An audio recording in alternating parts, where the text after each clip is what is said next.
Welcome to LB9 TV. ముందుగా bulletin లో headlines. 15న TSR ఆధ్వర్యంలో 41వ మహాకుంభాభిషేకం. జగన్ పై చంద్రబాబు తీవ్ర ఆగ్రహం వ్యక్తం చేశారు. గవర్నర్ బడ్జెట్ ప్రసంగం చాలా ప్రేరణిచ్చిందని ఏపీ ఉప ముఖ్యమంత్రి పవన్ కళ్యాణ్ అన్నారు. రాష్ట్రంలో మెడికల్ మాఫియాను అరికట్టి ప్రజారోగ్యాన్ని కాపాడండి సిపిఐ.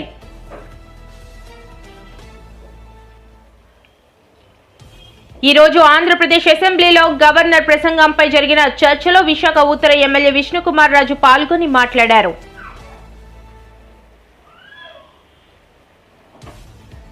మత్స్యకారులు ఎదుర్కొంటున్న సమస్యల గురించి గళమెత్తిన జనసేన పెందుర్తి ఎమ్మెల్యే పంచకర్ల రమేష్ బాబు.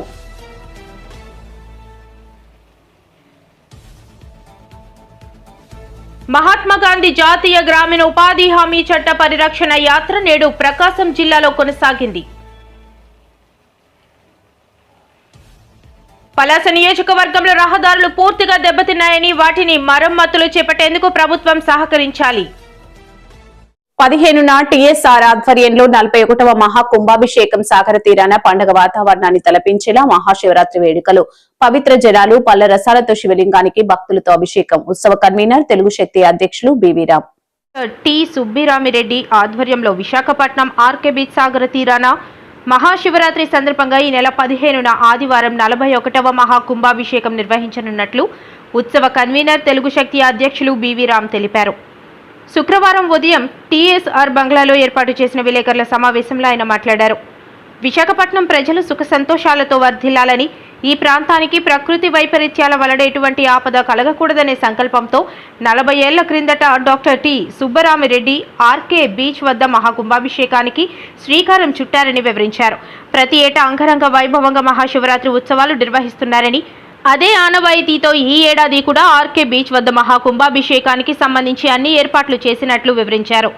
జనసేన నాయకులు బెహ్రా భాస్కర్ రావు మాట్లాడుతూ సాగర తీరాన పండుగ వాతావరణాన్ని తలపించేలా మహాశివరాత్రి వేడుకలు ప్రతి ఏటా నిర్వహిస్తున్న డాక్టర్ టి సుబ్బరామిరెడ్డి అభినందనీయులన్నారు.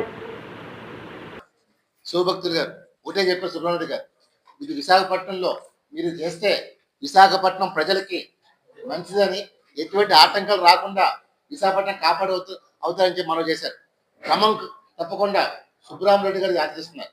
మరి వేళ మనం చూసాం, విశాఖపట్నంలో హుదూ తుఫాన్లు వచ్చినా, ఎన్నో ప్రజలు వచ్చినా, కేవలం విశాఖపట్నంలో మనం చేసిన ఇలాంటి కార్యక్రమం వల్ల విశాఖపట్నం ఏమి కాకుండా ఎన్నాళ్ళు ప్రశాంతంగా మేము ఒకటే పిలిపిస్తున్నాం, రేపు 15. ఎందుకంటే చాలా మంది నేవీ మేళ వల్ల ఆటంకం వస్తుందని చెప్పి అనుకున్నారు. కానీ నేను స్వయంగా కలెక్టర్ గారి దగ్గరికి, అలాగే నేవీ కమాండర్ మనోజ్ కుమార్ కట్టడం జరిగింది. వాళ్ళు ఒకటే చెప్పారు, డెఫినెట్గా నేవీ కమాండర్ మనోజ్ కుమార్ ఒకటే అన్నారు, మేము ఈ కార్యక్రమం ఆపం, నేను కూడా శివభక్తుల్ని, డెఫినెట్గా మేము అడ్జస్ట్ చేసుకుని మీకు కోఆపరేట్ చేస్తా అని చెప్పి ఆయన హామీ ఇచ్చారు. కలెక్టర్ గారు ఇదే విషయం చెప్పగానే ఫోన్ చేసి మాట్లాడారు, మీరు సపోర్ట్ అని చెప్పారు. Definitely we are thankful to the district administration అందరికీ. రేపు ఎందుకంటే ప్రతి సంవత్సరం సుబ్బరామిరెడ్డి గారు భక్తుల చేత అభిషేకం చేస్తారు, అది క్రమం తప్పకుండా ఈ సంవత్సరం కూడా భక్తులు ఈ అవకాశాన్ని సద్వినియోగం చేస్తూ మనం చేస్తున్నాం. డెఫినెట్గా ఆ రోజు మధ్యాహ్నం హోమం, సాయంకాలం కార్యక్రమం కూడా ఉంది. దాని డెఫినెట్గా ఇది ఎందుకంటే ఏమీ ఆశించకుండా సుబ్బరామిరెడ్డి గారు 41 సంవత్సరం ప్రజలు బాగుండాలి, నేను ఏదైతే విశాఖ దత్తత తీసుకున్నానో నా ప్రాంతం సుభిష్టంగా ఉండాలని చెప్పి ఆయన నిరంతరం పోరాడుతున్నారు. ఎందుకంటే ఇది అందరికీ రాదు ఉదయం. మరి నిజంగా భగవంతుడు ఆయనకి ఇచ్చిన మంచి ఉదయం విశాఖపట్నంలో చేసుకున్న పుణ్యం, అదృష్టం మనం చేస్తాను. డెఫినెట్గా రేపు 15వ తారీఖుని ప్రజల్ని, శివభక్తుల్ని అందరినీ మీ అందరికీ నమస్కారం. అందరూ 10:30-11 ప్రాంతానికి అందరూ దయచేసి మీ యొక్క ప్రయత్నంతో 11 గంటలకే మొదలు పెట్టారు. నాకు తెలుసు గత 40 సంవత్సరాలుగా ఈ కార్యక్రమం ఇంత అమోఘంగా జరగటానికి కారణము భక్తులే కాదు, మీలాంటి మీడియా మిత్రులు కూడా చాలా ప్రోత్సహించి ఈ కార్యక్రమానికి ఉన్న విశిష్టత జగన్పై చంద్రబాబు తీవ్ర ఆగ్రహం వ్యక్తం చేశారు. జగన్ హయాంలోని 5 ఏళ్లు జరిగింది మామూలు విధ్వంసం కాదని ఆరోపించారు. తనలాంటి వాళ్ళు ఎంతో మంది నాకు కన్నీళ్లు పెట్టుకున్నారంటే వైసీపీ పాలన ఎలా సాగిందో అర్థం చేసుకోవచ్చన్నారు సీఎం. ఈ సందర్భంగా సీఎం చంద్రబాబు మాట్లాడుతూ పవన్ కళ్యాణ్ గారు బాలయ్య గారు ఇద్దరు వచ్చారు. వచ్చినప్పుడు పవన్ కళ్యాణ్ గారు బయటపోయి ఏది ఏమైనా ప్రభుత్వ వ్యతిరేక ఓటు ఒకటి కూడా డివైడ్ కావడానికి వీల్లేదు, మేము పొత్తు పెట్టుకుంటామని చెప్పిన వ్యక్తి పవన్ కళ్యాణ్ గారు అని చెప్పుకునే వ్యక్తి. ఆ తర్వాత బీజేపీ అందరం కూడా కలిసి ఎన్డీఏ కూటమిగా ఏర్పాటు చేశాం. అయితే అధ్యక్ష, మనం గుర్తుపెట్టుకోవాల్సింది, ప్రజలు ఎప్పుడు కూడా మనల్ని వాచ్ చేస్తూ ఉంటారు, సరైన సమయంలో సరైన నిర్ణయం తీసుకుంటారు. తెలుగుదేశం పార్టీ ఎన్నో విజయాలు చూశాం, కానీ 2024లో స్ట్రైక్ రేట్ మీరు చూస్తే 94% దేశ చరిత్రలో మొట్టమొదటిసారిగా ఇంత పెద్ద ఎత్తున అభ్యర్థులు గెలిచింది మొదటిసారి. అలాంటి మ్యాండేట్ ఇచ్చారు. ఇప్పుడే విష్ణుకుమార్ రాజు గారు చెప్పారు, అందరిలో ఉండాలి, అది నా మైండ్లో ఉండాలి, నీకుండే సభ్యుల మైండ్లో ఉండాలి, అందరి మైండ్లో ఉండాలి. తిరిగి వాళ్ళని ఏ విధంగా మనం ఆదుకోగలుగుతాం అని నిత్యం ఆలోచించాల్సిన అవసరం ఉంది. 20 నెలల అధ్యక్ష, పవన్ కళ్యాణ్ గారు 21 నెలలు అన్నాడు, కానీ నేను రోజు కూడా చెప్పబెట్టుకుంటున్నా. కరెక్ట్గా ఈ నెల 14వ తారీఖుకి ఈ గవర్నమెంట్ వచ్చి 20 నెలలు అవుతుంది, పూర్తి అవుతుంది. ఇంకా 4 నెలలు ఉంది 2 సంవత్సరాలకి మనం. అయితే అధ్యక్ష, ఈ 20 నెలల్లో నేను 4వసారి ముఖ్యమంత్రి. ఈరోజు ఈ డెవలప్మెంట్ అంతా చేయగలిగామంటే నేను అందరిని అభినందిస్తున్నా. ప్రత్యేకంగా ఢిల్లీలో ఉండే కేంద్ర ప్రభుత్వాన్ని మనస్ఫూర్తిగా అభినందిస్తున్నాను అధ్యక్ష. వెంటిలేటర్ పైనుండే ఆర్థిక వ్యవస్థ ఆ సమయంలో కానీ ఆక్సిజన్ ఇవ్వకపోతే ఏమవుతుందో మనందరూ తెలుసు. అలాంటి సమయంలో పూర్తిగా ఆదుకున్నటువంటి గవర్నమెంట్ కేంద్ర ప్రభుత్వం అధ్యక్ష. అయితే వాళ్ళు సపోర్ట్ చేసిన అధ్యక్ష, ఇక్కడ మనలో ఐకమత్యంగా ఉండి మనం ముందుకు పోకపోతే ఈ ఫలితాలు వచ్చేటివి కాదు. అటు సపోర్ట్ తీసుకుని మనం అందరం కూడా ఒకే మాట మీద ముక్త కంఠంతో 20 నెలలుగా 3 పార్టీలైనప్పటికీ ఎక్కడా భేదాభిప్రాయాలు లేకుండా సమైక్యంగా ఒక పర్పస్ కోసం పనిచేశాం. కాబట్టి నేను ఊహించిన దానికంటే ఎక్కువ అభివృద్ధి అయ్యే పరిస్థితి వచ్చింది. ఈరోజు మీరు చూసినప్పుడు అధ్యక్ష, సంక్షేమం చాలా మంది నన్ను అడిగారు, మీరు చేయగలుగుతారా, డబ్బులున్నాయా, ఎక్కడున్నాయి, సూపర్ 6 అన్నారు, ఏంటని అడిగితే నేను ఒకటే చెప్పాను అధ్యక్ష, సంకల్పం ఉంది, అదృష్టం ఓసారి అధ్యక్ష. ఆ రోజు ముగ్గురం కలిసి పోటీ చేశాం కాబట్టి ఈ రాష్ట్రాన్ని ఆదుకునే బాధ్యత కేంద్రం కూడా తీసుకోవడం. గవర్నర్ బడ్జెట్ ప్రసంగం చాలా ప్రేరణ ఇచ్చిందని ఏపీ ఉప ముఖ్యమంత్రి పవన్ కళ్యాణ్ తెలిపారు. గవర్నర్ ప్రసంగానికి ధన్యవాదాలు తెలిపే తీర్మానంపై శాసనసభలో ఆయన చర్చించారు. వికసిత్ ఆంధ్రప్రదేశ్ లక్ష్యంగా గవర్నర్ ప్రసంగం సాగింది అన్నారు. గెలిపించి ఈ నేలకి సేవ చేసిన భాగ్యం కలిగించినందుకు 5 కోట్ల రాష్ట్ర ప్రజలకు కృతజ్ఞత చేతులెత్తి నమస్కరిస్తున్నాను. రాష్ట్ర ప్రజలకి అండగా నిలబడుతున్న టీడీపీ, బీజేపీ, జనసేన పార్టీల నాయకులకి, కార్యకర్తలకు కూడా నేను నమస్కరిస్తున్నాను. నీలో సాహసం ఉంటే దేశం అంధకారంలో ఉంటుందా అని కవి శేషేంద్ర గారు రాసిన మహావాక్యానికి నిలువెత్తు ప్రతిరూపం భారతదేశ గౌరవ ప్రధానమంత్రి శ్రీ నరేంద్ర మోదీ గారు. వారు అందిస్తున్న సహకారానికి ఎన్డీఏ కూటమి తరఫున, ఆంధ్రప్రదేశ్ రాష్ట్ర ప్రజల తరఫున నా హృదయపూర్వక ధన్యవాదాలు తెలియజేస్తున్నాను. ఆంధ్రప్రదేశ్ రాష్ట్ర ప్రథమ పౌరులు, రాజ్యాంగ సంరక్షకులు, రాజ్యాధినేత justice former supreme court justice S Abdul Nazeer గారు చేసిన బడ్జెట్ ప్రసంగం చాలా ప్రేరణ ఇచ్చింది. ఆంధ్ర రాష్ట్ర భవిష్యత్తుకు బలమైన పునాదులు వేస్తుంది. వికసిత్ భారత్లో భాగంగా వికసిత్ ఆంధ్రప్రదేశ్ లక్ష్యంగా సాగింది. రాజ్యపాలకులు, గౌరవ రాజ్యపాలకులు శ్రీ అబ్దుల్ నజీర్ గారు బడ్జెట్ ప్రసంగం వింటున్నంతసేపు ఆద్యంతం భారతరత్న శ్రీ అటల్ బిహారీ వాజ్పేయి గారి మాటలే నా మనసులో మెదిలినాయి. వారు అన్న మాటలు, Bharat needs a government that cares, Bharat needs a government that will reach out to the last person the last. ఆ స్ఫూర్తితోనే గౌరవ ముఖ్యమంత్రి శ్రీ నారా చంద్రబాబు నాయుడు గారి నేతృత్వంలో నడుస్తున్న ఎన్డీఏ కూటమి ప్రభుత్వం దివ్యాంగులకి ఇచ్చే పెన్షన్లు 3,000 నుంచి 6,000కి చేశారు. మంచం నుంచి లేవలేని దివ్యాంగులకి 6,000 నుంచి 15,000 అందిస్తున్నారు. సామాజిక పెన్షన్లు 3,000 నుంచి 4,000కి పెంచారు. రాష్ట్ర వ్యాప్తంగా 63.25 లక్షల మందికి ఈ పెన్షన్ల ద్వారా 2,738 కోట్ల రూపాయలు అందజేస్తున్నారు. ప్రతి విద్యార్థికి 15,000 రూపాయల చొప్పున 67 లక్షల విద్యార్థులకు సంబంధించి 42 లక్షల తల్లుల ఖాతాల్లోకి నేరుగా 10,000 కోట్లు జమ చేశారు. మెగా డిఎస్సి ద్వారా 16,000 ఉపాధ్యాయ పోస్టులు భర్తీ చేయడం, మెగా పేరెంట్స్ టీచర్స్ మీటింగ్స్ పెట్టడం, విద్యార్థుల మధ్యాహ్న భోజన పథకానికి అపరాన్నపూర్ణ మహాతల్లి డొక్కా సీతమ్మ గారి పేరు పెట్టేందుకు గౌరవ మంత్రివర్యులు శ్రీ నారా లోకేష్ గారికి నా అభినందనలు, ధన్యవాదాలు తెలియజేస్తాను. మనకి అన్నం పెట్టే రైతాంగం కష్టాలు, కౌలు రైతుల కన్నీటి కథలు, అప్పులు, మరణాలు విన్నప్పుడల్లా ఆధునిక మహాభారతంలోని పంక్తులు జ్ఞప్తికి వస్తాయి. పొలాల కోరిక ఏమిటి? పంటలు పండించి మనిషి ఆకలి తీర్చాలనే కదా అని దున్నే రైతు అనుకుంటా ఉంటే, అందరి ఆకలి తీర్చడం కోసం దుక్కి దున్నే నా ఆకలి ఎలా తీర్చుకోవాలో నాకు తెలియడం లేదు. నా బతుకొక సున్నా కానీ నడుస్తున్నా.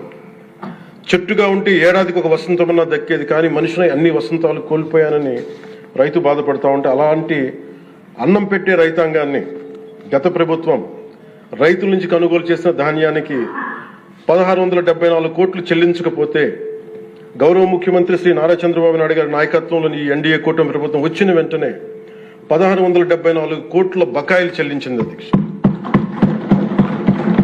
అది కాకుండా అది పే చేసిన తర్వాత దాని తర్వాత 10,650 కోట్లు రాష్ట్రంలో మెడికల్ మాఫియాను అరికట్టి ప్రజారోగ్యాన్ని కాపాడండి. సిపిఐ ఫిబ్రవరి 14న జిల్లా కలెక్టర్ ఆఫీస్ వద్ద నిరసన జయప్రదం చేయండి. మధురవాడలో శుక్రవారం గోడ పత్రిక ఆవిష్కరణ చేసిన సిపిఐ నాయకులు, రాష్ట్రంలో రాజ్యాంగం ప్రజలకు కల్పించినటువంటి ఆరోగ్యంపై స్పష్టంగా ఉన్నప్పటికీ మెడికల్ మాఫియా ఈ రాష్ట్రంలో ప్రజల ఆరోగ్య జీవన స్థితిగతులను అతలాకులతరం చేస్తుంది. ఏమాత్రం అనారోగ్యంతో హాస్పిటల్కి వెళ్తే వాడి జీవితం సర్వనాశనం అయిపోయినట్టే లెక్క. అవసరం లేనటువంటి రక్త పరీక్షల దగ్గర నుండి, స్కానింగ్ల దగ్గర నుండి, లైసెన్సులు లేని, అర్హతలు లేని ల్యాబ్లు కూడా కంట్రోల్ చేయనటువంటి రాష్ట్ర ప్రభుత్వం కానీ కేంద్ర ప్రభుత్వం కానీ పరిపాలన సాగిస్తున్నారు. ఇది అత్యంత దుర్మార్గమైన చర్య. మన భారత రాజ్యాంగంలో విద్య, వైద్యం ప్రాథమిక హక్కుగా కల్పించబడింది. అయినప్పటికీ వైద్యాన్ని కార్పొరేట్ హాస్పిటల్ యజమానులు, అలాగే మెడికల్ మాఫియా మందుల కంపెనీలు, ఫార్మా కంపెనీలు ₹1 ఖరీదు కలిగినటువంటి టాబ్లెట్ 10 రూపాయలకు అమ్మడం, 10 రూపాయలు ఖరీదు కలిగినటువంటి మందులు 1000 రూపాయలకు అమ్మడం.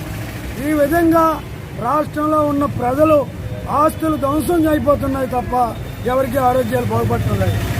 ఈ మొత్తం మాఫియాని అరికట్టవలసినటువంటి రాష్ట్ర ప్రభుత్వం కానీ కేంద్ర ప్రభుత్వం కానీ ఈ డ్రగ్ మాఫియాని తనిఖీలు నిర్వహించి సరైన చర్యలు తీసుకోవలసినటువంటి అధికారులు కూడా కాసులకు కక్కుర్తిపడి 6 కోట్ల ఆంధ్రప్రదేశ్ ప్రజల ఆరోగ్యాలు సర్వనాశనం చేస్తున్నారు.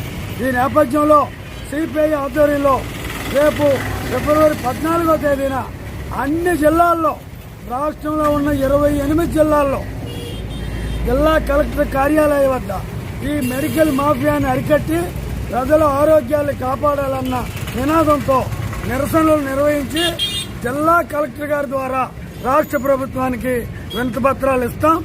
ఈ కార్యక్రమంలో పెద్ద ఎత్తున ప్రజలు స్వచ్ఛందంగా పాల్గొని రాష్ట్రంలో జరుగుతున్న ఈ మాఫియా దోపిడీని అరికట్టేందుకు ప్రోత్సాహం చేయాలని, మీరందరూ పాల్గొని జయప్రదం చేయాలని మీ ద్వారా ప్రజానీకాన్ని సిపిఐ తరఫున విజ్ఞప్తి చేస్తున్నాం.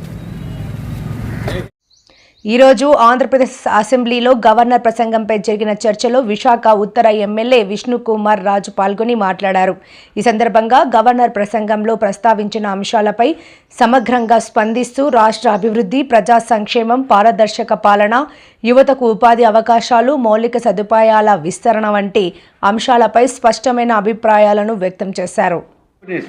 కూడా బయటకు వెళ్ళిపోయినాయి అధ్యక్ష. ఏదైతే అమర్రాజా బ్యాటరీ ఉందో, ఐబిఎం ఉందో, హెచ్ఎస్బిసి ఉందో, అలాగే ఐటీ కంపెనీస్ కూడా రాష్ట్రం నుంచి బయటికి వెళ్ళిపోయిన పరిస్థితి ఉంది అధ్యక్ష. అట్లాగే అధ్యక్ష కియా మోటార్స్ కూడా బయటికి వాళ్ళకి బెదిరింపులు కూడా జరిగిన విషయం మీ అందరికీ తెలుసు అధ్యక్ష. ఇదివరకు డెమోక్రటిక్ గా కాకుండా డిక్టేటర్ కింద పరిపాలన చేసిన విధానాన్ని కూడా మనము గుర్తు చేసుకోవాల్సిన అవసరం ఉంది అధ్యక్ష. అసెంబ్లీలో బూతులు మాట్లాడుతూ అసలు డెమోక్రసీని కూడా డిగ్రేడ్ చేసే పరిస్థితి చేశారు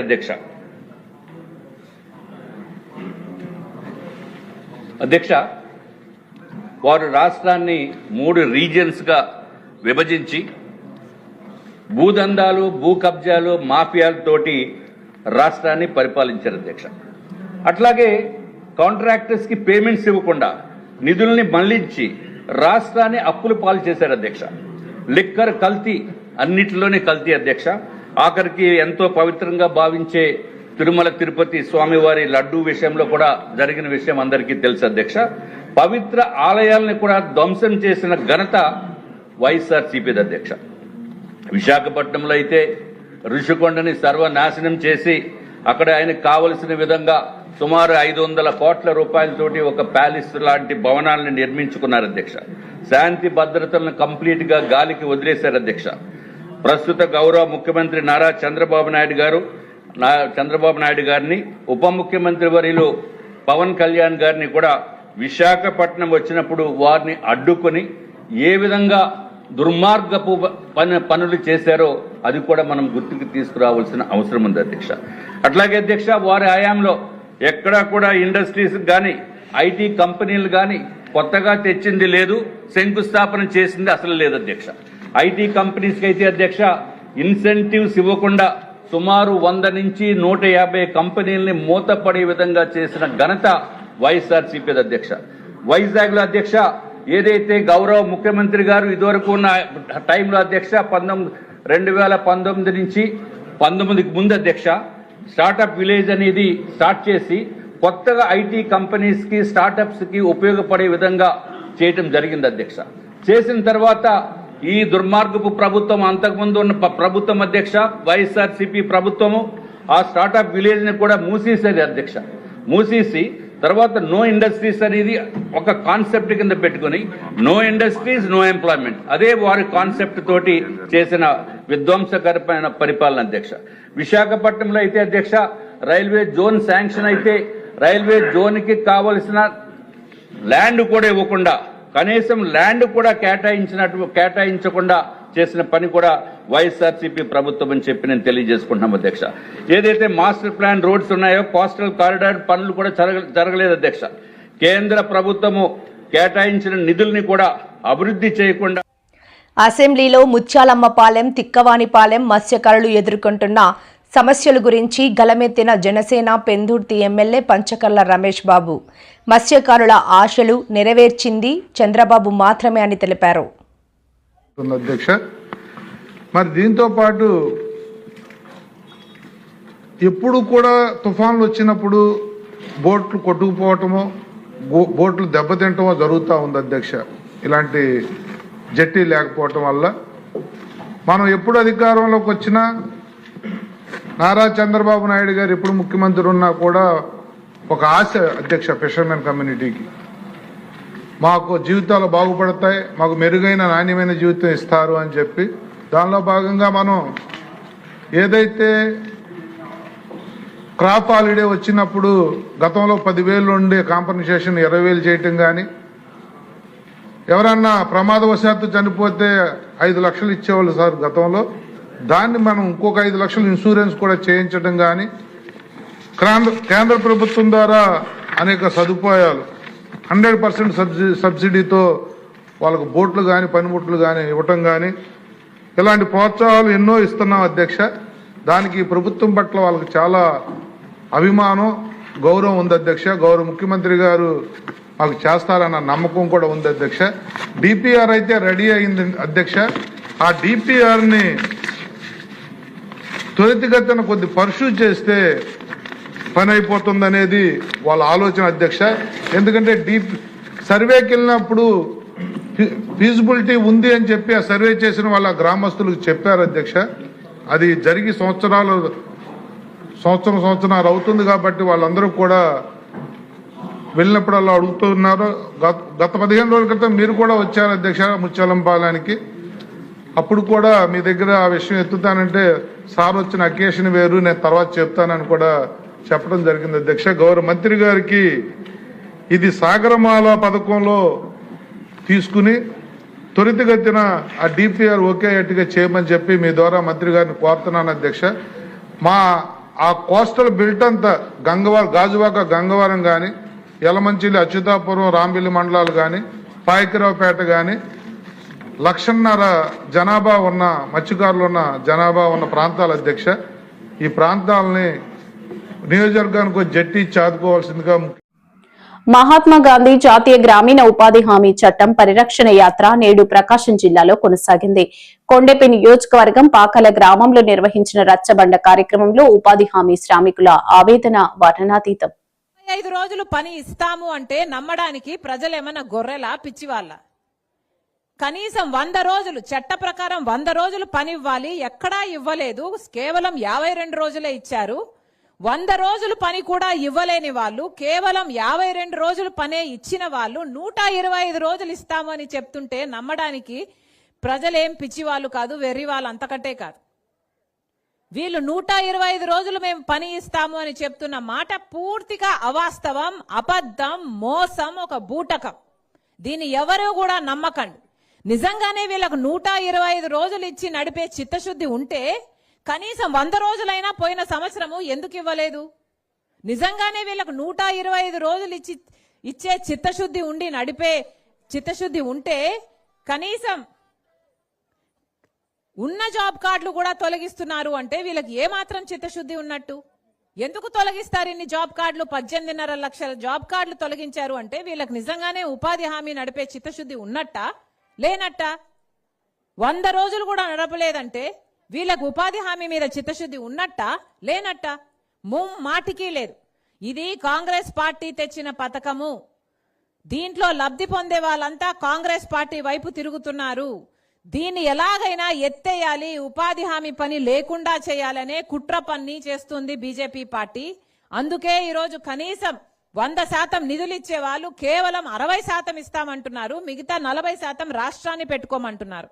వాస్తవంగా ఆలోచన చేసి చెప్పండి, మన రాష్ట్రానికి, ఆంధ్ర రాష్ట్రానికి కనీసం ప్రభుత్వ ఉద్యోగస్తులకు జీతాలు ఇవ్వడానికి కూడా డబ్బులు లేవు. ఇప్పటికే 14 లక్షల అప్పుల కుప్ప అయింది మన రాష్ట్రం.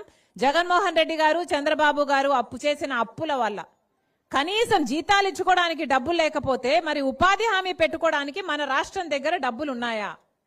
ముమ్మాటికి లేవు. చంద్రబాబు గారి దగ్గర డబ్బులు లేవు. కాబట్టి ఉపాధి హామీకి డబ్బులు ఇవ్వండి అని ఇప్పుడే అడుక్కుని తిరుగుతున్నాడు. పార్లమెంటులోనేమో మద్దతు ఇచ్చారు, ఉపాధి హామీ బిల్లు మారుస్తుంటే 60% కేంద్రం పెట్టుకుంటుంది, 40% రాష్ట్రం పెట్టుకుంటుంది అని. అక్కడ మద్దతు ఇవ్వడం ఎందుకు, మళ్ళీ ఇక్కడ అడుక్కొని తిరగడం ఎందుకు? చంద్రబాబును కూడా సూటిగా ప్రశ్నిస్తుంది కాంగ్రెస్ పార్టీ. ఇది భావ్యం కాదు. మన రాష్ట్ర ప్రజల జీవితాలతో ఆటలు ఆడుకుంటున్నారు ఈ రాజకీయ నాయకులు. ఎవరైనా మాట్లాడుతున్నారా? కూటమి సర్కారు ఎలాగో మాట్లాడదు, చంద్రబాబు గారు, పవన్ కళ్యాణ్ గారు బీజేపీ మీద ఎలాగో మాట్లాడరు. కనీసం జగన్మోహన్ రెడ్డి గారైనా మాట్లాడుతున్నారా అంటే ఆయన కూడా మాట్లాడటం లేదు. ఎందుకంటే ఆయన కూడా బీజేపీకి అమ్ముడుపోయాడు కాబట్టి, ఆయన కూడా బీజేపీ మోడీ దత్తపుత్రుడు కాబట్టి, ఆయన కూడా బీజేపీకి బినామీగా మారాడు కాబట్టి. రాజశేఖర్ రెడ్డి గారు పలాస నియోజకవర్గంలో రహదారులు పూర్తిగా దెబ్బతిన్నాయని, వాటిని మరమ్మతులు చేపట్టేందుకు ప్రభుత్వం సహకరించాలని పలాస ఎమ్మెల్యే శిరీష కోరారు. శుక్రవారం అసెంబ్లీలో ఆమె మాట్లాడుతూ గత ప్రభుత్వ హయాంలో రహదారులు గాలికి వదిలేశారని, దీంతో గ్రామ ప్రజలు ఇబ్బందులు ఎదుర్కొంటున్నారని సభ దృష్టికి తీసుకువచ్చారు. పల్లెల్లో రోడ్లకి మనం గ్రాంట్ చేశాం అధ్యక్ష. అయితే చాలా వరకు ఆ రోడ్లు పూర్తి కాలేదు అధ్యక్ష. తర్వాత వచ్చిన 1924 మధ్య ఆ ప్రభుత్వం ఆ రోడ్లను పూర్తిగా విస్మరించింది అధ్యక్ష.